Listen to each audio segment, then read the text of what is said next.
Yeah, dumelang, what's up? We're in the next part. Please go to gauge your bearings to go check out the previous part to figure out how to life smoothly. Okay, yeah, so I was speaking about how it is that rags to riches destroys men, and how it's the tantamount of going from rags to riches when a dude is given respect he has not earned. In Tlonipo, indeed, the Lord Ati of women that we need to respect men. Mara o ka se kgone go tlhompha with any level of safety as a woman. Monna, o tswileng tseleng o sa tsebeng Bible, or o misquotang out of context to achieve his selfish desire or end. Remember, the curse of Adam is you will try and lord over Eve with an iron fist. That's his curse. So since he is the head of the woman, he's been given direction to be that thing.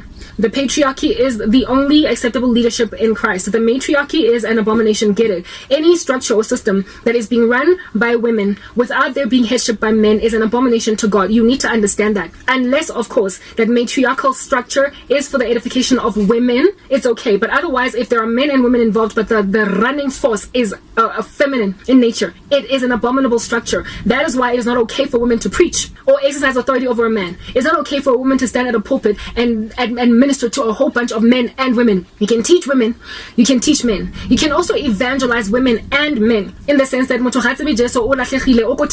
only Christian around is you, and you're dealing with a man. You can give him the gospel, following which you have a responsibility to lead this okie to men who will then disciple him.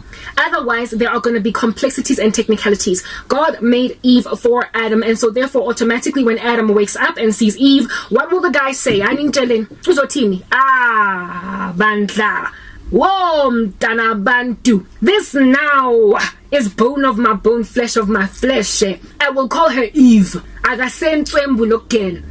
Hello, nice, unjani. Lo muntu uzoba nama edges, nama endings ukushela automatically. Relationships that are platonic between men and women, I'm sorry, they are not feasible. They are not feasible unless, of course, the man in question is a son and the woman in question is a mother, or unless the little people in the room that are male are students and the female teaching them is a teacher. Otherwise, if you are dealing with abafazi namadota that are more or less peer age, over the age of 18, and now like you think you can like constantly a dude on the phone. I don't know how many complicated relationships I've had with guys that were friend zoned and they felt mightily annoyed with that because frankly grandship they hung around, stuck around, sutured themselves to me black jacket precisely because they were hoping that one day just one day this guy cause hope when I get nice cause we feel like one day is one day which is after school is after school. So how safe you get. So the best thing you can ever do for yourself as a woman is to just keep a dude at an arm's length. Keep a man at an arm's length. After working hours, one word answers if you're not interested in being pursued by him in a romantic capacity. If there is no hope at all for romance, do not linger about in entertaining a relationship with a guy because he is claiming umgani. When an Adam opens his eyes to see an Eve in the room, his automatic response is this at last is bone of my bone and flesh of my flesh. He will just automatically think of you as his romantic prospect. So stop entertaining men writing you on social media, okay, that are not your husbands. Do not respond to a direct message, guys, please. Do not respond to a direct message from a guy if you have no interest in being with him. If you are not if you don't foresee the prospect of you guys one day having lunch and talking about the things of marriage. How possibility of you this guy? Respond. It is better to ignore him. It might hit him. It might, a little bit of a snake bite. Rejected. Since the beginning of time. They are used to knowing it's okay, no, it's fine. But the ratio of women that men have shellared in comparison to the ones who have come at them is probably something in the lines of 1 to 20. 1 to 20. Like for every 20 girls I'm that guy gets one chick or respond hi on grand. So do not for the sake of ke feel sorry shamana to one online sweetie. Maybe he just really truly just wants to be edified in Christ. Uzozithola ulandelwe emva ke kobela o tlo ithola la tletso morago ke tshiboya e dutse mo molaleng o tlo ithola o feel monna hope go sena hope, and so you might find yourself stalked. That is how stalking commences, just by the way. That is how I learned my lesson. When you humor a guy, when you allow yourself to kulmanaye for more than 5 minutes about like non-entity, like when you are speaking empty conversations that are not directed towards any particular outcome. Ha ba no ko msebetsing a le bua ka project plan. Ha ba no ko sekolong ha le bua ka assignment. Mara le bua ka ya no ka weekend ne ke le ko Durban ke swimme ha ke qeta mo be ke khutlela ko Johannesburg ka driving ka rental car, even though ne re fufile na hole monate wait Joe.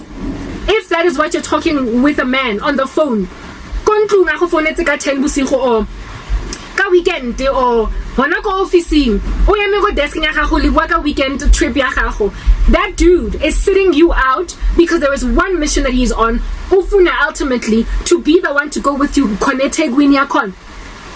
Men are used to being rejected.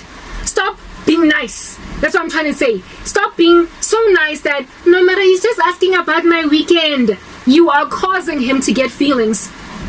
The way that men are so used to rejection. Ha na le crush, ha bona karabo ko campus, ko university. Or karabo ale mo social media a bua ka Jeso, ale that girl.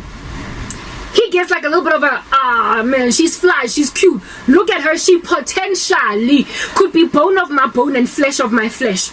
She potentially could be Eve. Obale crash.